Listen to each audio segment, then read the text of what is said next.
کیا شب برات میں جاگنا اور روزہ رکھنا صحیح ہے؟ 15 شعبان کا روزہ کسی صحیح حدیث سے ثابت، بولو بھائی، نہیں. صرف جمہور کے نزدیک عبادت ہے 15 شعبان کی، اس کے علاوہ باقی کوئی بھی چیز. میرا اس پر بہت ڈیٹیل میں بیان ہے، یوٹیوب پہ سرچ کریں وہ بیان آ جائے گا. میسج ٹی وی والوں نے ایک انٹرویو لیا تھا اس پہ، اس میں میں نے دلائل سے ثابت کیا ہے، پوری مدلل بحث کی ہے کہ نہ اس رات میں قبرستان جانا چاہیے، نہ اس رات میں حلوے پکانے چاہیے، نہ اس رات میں الگ سے کوئی نہانا دھونا چاہیے، نہ اگلے دن کا روزہ رکھنا سنت ہے، نہ پٹاخوں کی کوئی حیثیت ہے. سمجھ رہے ہو؟ اب مجھے پتہ ہے جو گالیاں آنے والی ہیں یوٹیوب پہ، چلو کوئی بات نہیں، اس کو بھی انجوائے کرتے ہیں. تو صرف ایک چیز ہے وہ، اور نہ اس رات میں تقدیر کے، صاف ہے قرآن میں کہ وہ لیلۃ القدر میں ہوتے ہیں.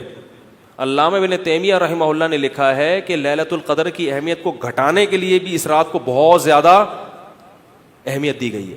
تو جتنی جس چیز کی اہمیت ہو اس کو اتنا ہی رکھنا چاہیے. تو صرف عبادت ہے، تو عبادت کی جمہور کے نزدیک کیا ہے، وہ بھی اتفاقی نہیں ہے، یاد رکھو.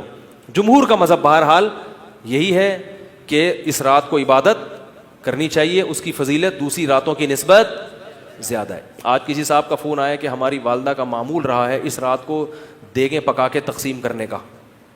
اب والدہ مرحومہ دنیا سے چلی گئی، اب ہم چاہتے ہیں.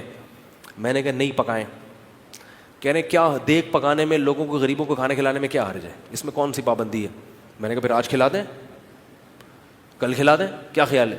لوگ یہ بھی کہتے ہیں کہ بھئی آپ صدقات و خیرات سے کیوں روک رہے ہو لوگوں کو؟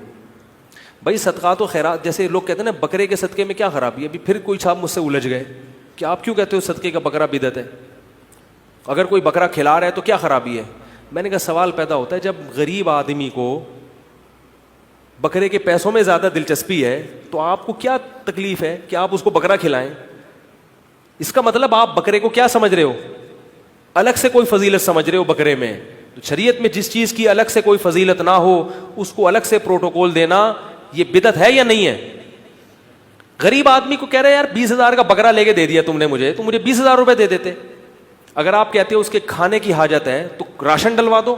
20,000 میں جو راشن ہے، بکرا ایک ٹائم پہ ختم ہو جائے گا، 2 دن چلے گا، اور راشن پورے سال چلے. اس کا مطلب یہ ہے کہ بکرا مقصد ہے آپ کا، بکرے کا لیبل لگایا جا رہا ہے، صدقے کا لیبل لگایا جا رہا ہے. مقصد کیا ہے؟ ارے بھائی، تو اس لیے وہ کہنے لگے کہ میں 15 شعبان کو چاہتا ہوں غریبوں میں دیگ تقسیم کروں، تو صدقے میں حرج کیا ہے؟ میں نے کہا بالکل کوئی حرج نہیں ہے، لہذا کل دیگ آپ تقسیم کر دیں. اگر آج لیٹ ہو گئے تو کل کر دیں. کہہ رہے نہیں کل نہیں، میں 15 کو کروں گا. میں نے کہا اس کا مطلب ہے کہ صدقہ اصل نہیں ہے، 15 شعبان کو اس طریقے سے منانا اصل ہے. تو جب شریعت میں نہیں ہے تو آپ کیوں اس رات کو صدقے کے حوالے سے پروٹوکول دے رہے ہو؟ جب نہیں ہے، اس میں کسی صحابی نے نہیں یہ کام کیا، اس رات کو دیگیں پکائی ہوں یا نہائے دھوئے ہوں یا کھانا کھلایا لوگوں کو. جو کام کرنے کا آؤ چپکے سے مسجد میں کسی کونے میں کھڑے ہو کر عبادت کرو یا اپنے گھر میں جا کے. ممکن ہے آپ کہیں کہ صدقہ بھی تو عبادت ہے، تو چپکے سے کسی غریب کو دے دو نا پیسے. کیا خیال ہے؟ جتنے پیسے دیگ میں خرچ ہوں گے تو بھائی چپکے سے کسی غریب کو جا کے دے دو. تو تہواروں میں کھلایا پلایا جاتا ہے. میں نے کہا عید کے دن کھلائیں، آپ لوگوں کو تہوار ہے، بقرعید میں کھلائیں، صحیح ہے نا، افطاری میں لوگوں کو کھلائیں، یہ کھلانے کا موقع ہے. آپ 15 شعبان کی رات کو پبلک کو جب خوب مرغن غذائیں کھلائیں گے تو وہ عبادت کے لائق، وہ مرغے کھا کے کیا کریں گے؟ ٹن ہو جائیں گے، سو جائیں گے.